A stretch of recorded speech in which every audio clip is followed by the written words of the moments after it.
The kicker, Dustin Hopkins, set to get this one going. And we are underway from downtown Minneapolis. Kene Nwangwu now out of his end zone. And this return will net positive as he gets past the 25 and up to the 27-yard line. Under center for the Vikings, out comes the former Michigan State Spartan and longtime veteran Kirk Cousins. And if you go by the numbers, he's had a Pro Bowl type season, and maybe that's even selling him a little bit short. He's the NFL leader in touchdown passes to this point in the year, and with the end of the season not too far away, he's got his guys playing at a very high level. Here's Cook as they begin on the ground. And he fights forward for a modest 2-yard gain, second down. Certainly a nice job there by the defense rallying to the football and getting him on the ground, but I think the play gets made by the defensive front because if they can't get upfield, their job is to go ahead and get low, almost get into a ball sometimes, stack things up, and make it difficult for the runner to find a hole.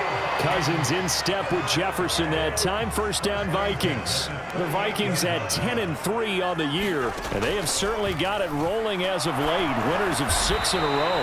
And I think this is where, as a head coach, you show your team some trust. Instead of just talking about winning, the very next game, you point out to them, we're on a nice run here, and if we keep doing this, we'll be playing at home in the postseason, and we know that that could ride us all the way to the Super Bowl if we get that done. Oh, he'll want that one back. Incomplete. He doesn't drop too many in that department. Third down. Coming up here looking for 3 yards to pick up the first. They'll run it. Here's Cook. And he's got the first down yardage as he takes it down to the 49. Give him the third down conversion. 5 yards on the play.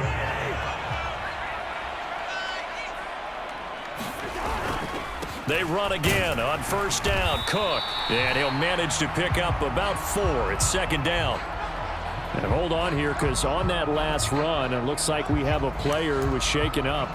Hopefully, obviously nothing serious here. Medical staff, though, going to take a peek, and we'll take a break. Following the pickup of 4, here's 2nd and 6. Now Cousins here on the bootleg. He's got his tight end on the corner route. It's complete. Another good completion on the drive as the Vikings have a first down. And that was good protection there. No, that was great protection there because it allowed him to lock in on his receiver, although I think he was looking for his tight end on the corner route all the way.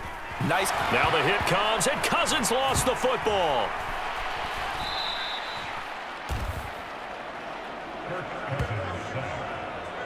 Points 1, 2, and 3 in their defensive game plan was to get to the quarterback and knock the ball free. They did it there. Luckily, offense hangs on to it. Yeah, that's got to serve as a wake-up call, though, because they can't afford to let the ball go over to the defense and miss opportunities. And I'm not saying it happened here, but you know what a good rule of thumb is when a play like that occurs? You know who usually recovers it? The guy who missed his block and let his quarterback get hit. A big gain there after going backwards, and that'll lead to a third down. That's a good bounce-back play right there after taking a sack on first down. Didn't quite get it to the marker, but now they're in a much better spot for a 3rd and short yardage call. If you're the offensive coordinator, you like looking at that section a heck of a lot better than trying to figure out 3rd and long. Third down, Dalvin Cook. And he picks up the first down yardage as he takes it down to the 16. 3 yards there, good enough to keep the drive moving. So the ball down to the 16 here for 1st and 10. Cousins. This is caught. And he can't quite get there. Tackled down at the 1. 15 yards there for number 15. A lot of precision being shown on this opening drive. They've been methodical. They've been crisp. And as a reward, they're going to be set up with an early 1st and goal. A terrific opening drive has them knocking on the door. 1st and goal. Throwing is Cousins. And it's caught in the end zone for the Viking touchdown by Justin Jefferson. A great effort there. His 21st touchdown of the season. And the Vikings will claim the early lead as they're on the board first here tonight. Gano the extra point, and it's now a 7-0 game. That one in the books as a 12-play drive. And it was all capped off by Justin Jefferson's touchdown reception. Gano now following the touchdown here to kick it away.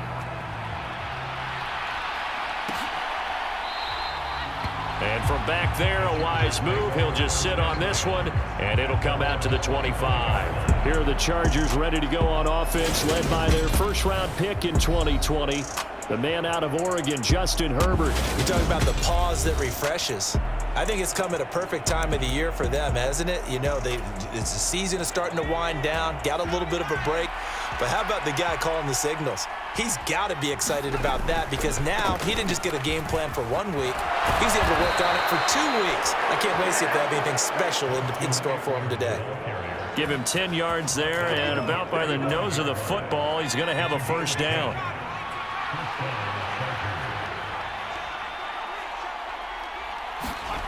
Herbert now. And this nearly an interception right off the bat.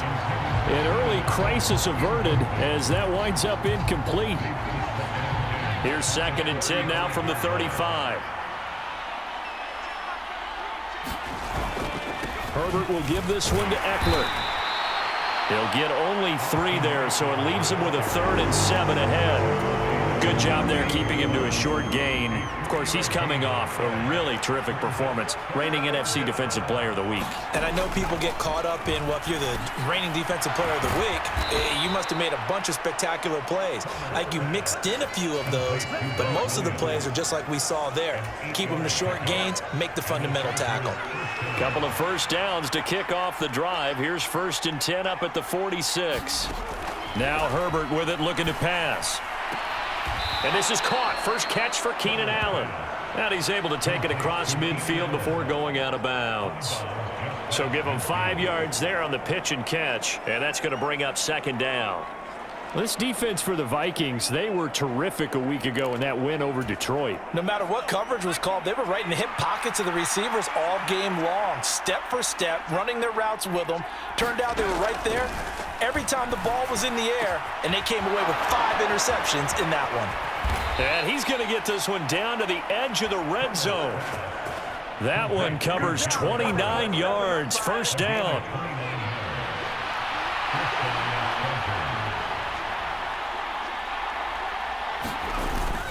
Eckler now between the tackles. And brought down, but not before they get it inside the 10 to the 7. This gain not quite as good as the last, but still over 40 yards between the two.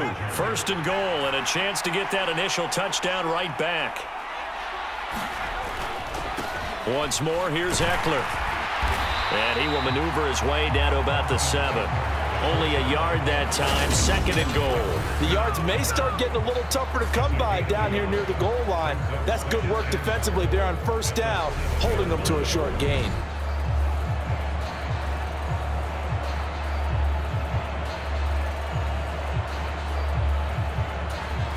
The line of scrimmage, the 7 now on 2nd and goal.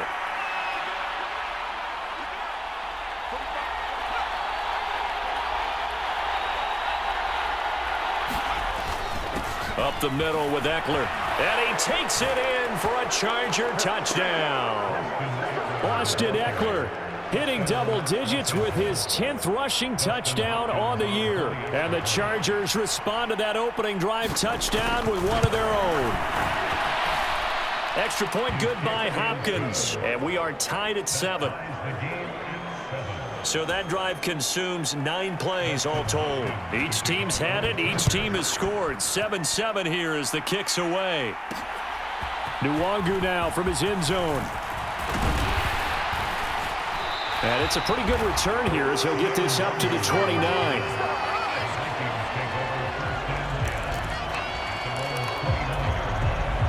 The Minnesota offense about ready to get this next drive underway.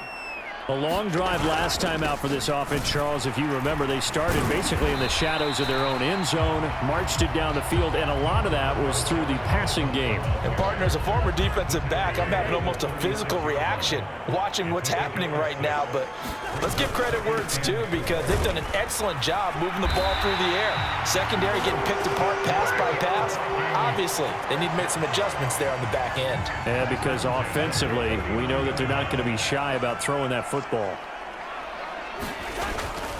First down, here's the run with Cook. And he maneuvers up the middle for 3, and it's 2nd down. Well, that's just a pile of bodies there, and that's when you kind of find out who's a tough guy, right? Who can stand up and make a play. It was only a 3-yard run, but for both sides, they had to walk away from that feeling like, okay, I can stand up when the going gets tough in here. Meanwhile, Cousins' throw pulled in by Jefferson. And he's brought to the ground with another first down at the Chargers' 45-yard line. Give him 12 yards on that one. It earns him a fresh set of downs. On 1st and 10, Cousins. That's complete to Smith-Marset. And they'll be stopped right at the 30. On a play that started back at the 15, they pick up 15. Yeah, we saw that from up here, CD. A tug on the face mask, and the flag comes out. And we saw that last week they had some defensive miscues like that, and they told us that they had worked hard on it in practice and thought they had it all cleaned up. But obviously the message hasn't really sunk in. And the Vikings are going to be set up with a 1st and goal as good running gets them down to about the 4-yard line. A lot of running backs, a little bit of a disadvantage when you start talking MVP. Might not be the case this year. You think he's got a shot, don't you? I do. I think he's got more than a shot. But what he's going to need here down the stretch this late in the season, he needs that big closing game, that game that we're all going to reflect on and go, oh, my goodness, did he put up a number, let's say 200 plus? Cook will take this into the end zone for a Viking touchdown.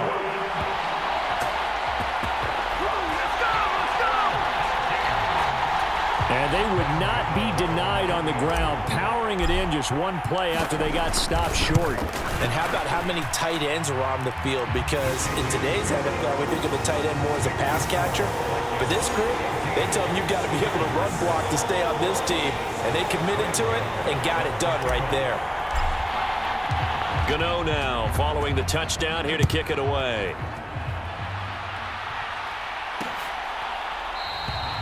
And no thought to bring this one out. He'll just go down to a knee, and they'll take over at the 25. The Chargers get set to go here for their second drive. So, Charles, the season winding down, the playoffs obviously not in their future. As they look ahead to the offseason, what spots do they maybe need to fill? Well, I think that they like the guy who's calling the plays and throwing the ball. I think that he's a pretty good player. Needs some help, I think, on the perimeter, though. Help him out with receivers, because I think if he gets an upgrade there, his play gets that much better, too. Here's a 2nd and 2 now from the 33. Justin Herbert looking to pass. And it's a leaping effort, but it's knocked away and incomplete. Even the greats in this game, and he certainly qualifies as one of them, they're going to have trouble if they continue to throw into double coverage. He better be careful. Throwing into too much double coverage might have a couple of them picked off. And he will have a first down as they get him to the ground at the 37. They're able to convert with a gain of 4. Line of scrimmage, the 37 on 1st and 10. It's Eckler again. And he'll take this ahead for about 4. 2nd down coming up. Well, at the end of all that hitting and hollering, it was a 4-yard run, so the offense is going to go back to huddle and feel pretty good about themselves. Defensively, you have to feel okay because you didn't let it turn into a bigger run, but the goal, shut it down for 2 yards or less. That's when you start to feel good about yourselves. Herbert with a connection to Allen for a Charger first down.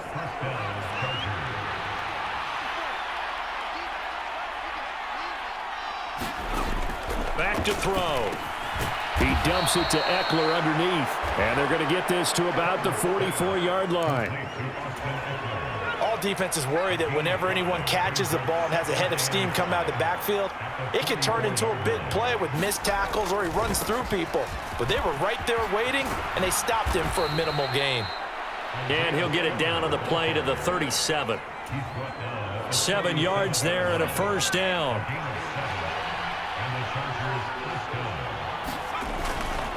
They'll go right back to Spiller here on first down. And he's going to take this ahead for right around 3 yards, but no more than that. 2nd down. 3 yards on that last carry. Here's 2nd and 7. Back to throw here, Herbert. They'll find Everett there, complete. And they'll work this down inside the 30. They gave up the